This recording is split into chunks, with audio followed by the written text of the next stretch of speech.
Hey guys, in this video we're going to take a look at how you can turn on or turn off Siri suggestions in the Safari start page on the iPhone 14 series.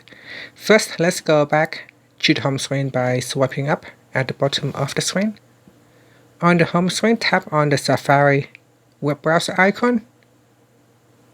In here, tap on the Tabs button at the bottom corner.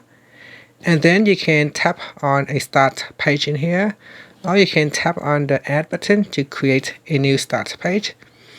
In the start page, scroll down and tap on the edit button. Next, tap on the Siri suggestions toggle button to switch it off, or you can tap on it to turn it on. And then tap on the close button to close that settings page. And if there is any suggestions, it will show in a suggestions section in here. And after that, you can go back to your web page, or you can swipe up to go back to the home screen. Thank you for watching this video. Please subscribe to my channel for more videos.